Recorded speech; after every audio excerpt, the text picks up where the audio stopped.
Now we'll go through a series today of the standing skater series on the reformer with the magic circle as a prop.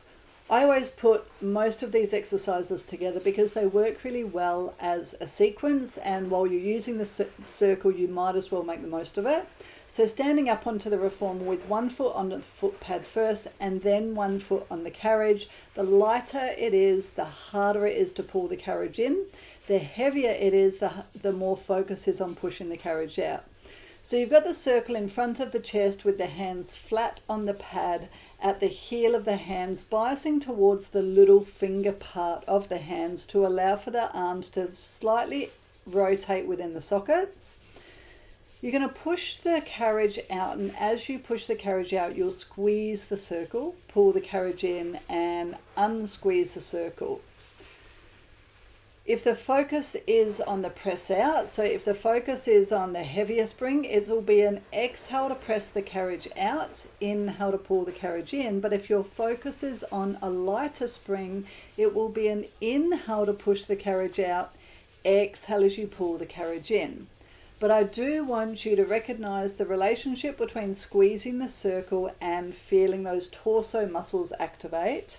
On the next one, you'll have the carriage halfway pressed out, and then without moving the carriage, bend into a deep squat, keeping the body in neutral and on a little bit of a forwards hinge at the hips.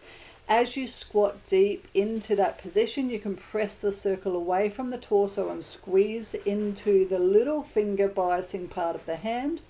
As you pull the circle back towards you, maintain a little bit of that squeeze of the circle, keep the collarbones wide and pulling energy down and back through the elbows. Bring the circle to the chest, sit up nice and tall, or stand up nice and tall. The carriage is all the way in, and then extend both arms out in front of you. As you press out this time, I want you to rotate the torso towards the headrest. Keep the carriage out, rotate back to the center, pull the carriage in as you pull the circle to the chest. I'll repeat that again. Press the carriage out with the arms extended, and then rotate holding the carriage still, unrotate, hold the carriage still. As you pull the carriage in, pull the circle back into the torso. Now, of course, you could break this particular exercise down into smaller components to allow for your class to access each part of the movement before you put it all together. More components is going to be more challenging for the brain and body. You want to make sure that your students are doing all of the movements well before you put them all together.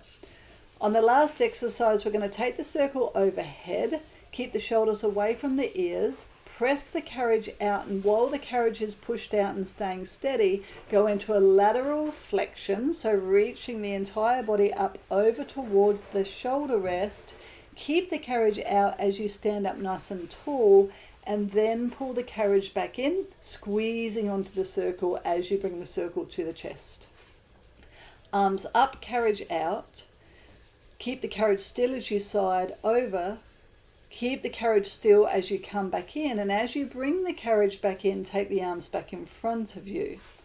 Again, this sequence can be broken down into portions to allow for your students to gain clarity over each portion of the exercise before putting it all together. The idea of the circle in all of these exercises really is to keep that torso activated throughout all of the movement. So as a last add-on, you can keep the carriage pushed out, laterally flex over towards the headrest, come back up standing nice and tall. Every time you move the torso, you want to press into the circle, keeping the torso as if it's between two panes of glass, one at the front, one at the back, without rotating forwards or backwards. Thank you.